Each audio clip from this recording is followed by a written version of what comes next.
Hello guys, ನಾನು ನಿಮ್ಮ ಪ್ರೀತಿಯ ಹಿವನ್ ಕವಿತಾ. ಗಾಯ್ಸ್, 2 ದಿವಸದ ಮಳೆಗೆ ಬೀಚಲ್ಲಿ ಅಲೆಗಳು ಹೇಗಿದೆ ಅಂತ ಹೇಳಿದ್ರೆ, ಸೊ ನೀವು ನೋಡ್ತಾನೆ ಇದ್ದೀರಲ್ವ ಗಾಯ್ಸ್ ಹೇಗಿದೆ ಅಂತ ಹೇಳ್ಬಿಟ್ಟು. ಸೊ 1-2 ದಿವಸ ನೆನ್ನೆ ಮತ್ತು ಮೊನ್ನೆ 2 ದಿವಸ ಬಂದಿರೋ ಮಳೆಗೆ ಈ ಥರ ಅಲೆ ಇದೆ. ಮತ್ತು ಜೂನ್ ಕಳೆದ ಮೇಲೆ ಡೈಲಿ ಮಳೆ ಬರುತ್ತೆ ಅಲ್ವಾ. ಸೊ ಆ ಮಳೆಗೆ ನಮ್ಮ ಮನೆ ಹತ್ರದಲ್ಲಿರೋ ಈ ಬೀಚ್ ಹೇಗಿರುತ್ತೆ ಅಂತ ಗೊತ್ತಿಲ್ಲ.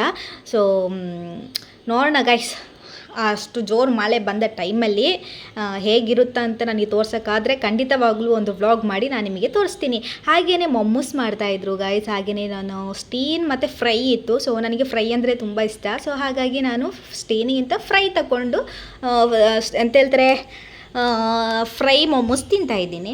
ಅಷ್ಟೊತ್ತಿಗೆ ಒಂದು ಪಾಪು ಹಿಂಗೆ ಬರ್ತಾಯಿತ್ತು. ನಮ್ಮ ಮಗ ಪಾಪ ಆಟಾಡೋಕ್ಕೆ ಅಂತ ಹೋದ. ನೋಡ್ಬೇಕಾದ್ರೆ ಮಗು ನನಗೇನೆ ಸೈಡಿಗೆ ಕರ್ಕೊಂಡು ಹೋಗ್ಬಿಟ್ರು. ಪಾಪ ನನ್ನ ಮಗನಿಗೆ ಬೇಜಾರಾಯಿತು.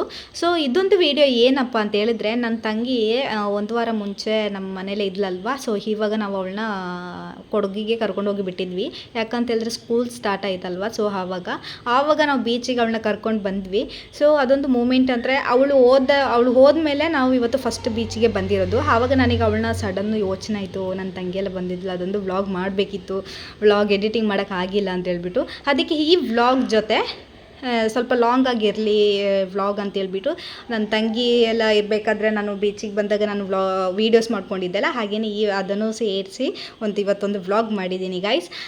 ಹಾಗೆಯೇ ಅವತ್ತು ಅಷ್ಟೊಂದು ಅಲೆಗಳೇನಿಲ್ಲ. ಈಗ ನೋಡಿದ್ರೆ ನಾವು ಮೊದಲು ಆಗಲೇ ಅಲೆಗಳು ಹೇಗಿತ್ತು ಅಂತೇಳ್ಬಿಟ್ಟು. ಸೊ ಗೈಸ್, ಹಾಗೆಯೇ ಇದೊಂದು ವ್ಲಾಗ್ ಇಷ್ಟ ಆಯಿತು ಅಂದರೆ ಲೈಕ್, ಶೇರ್, ಕಮೆಂಟ್ ಮಾಡಿ. Thank you so much.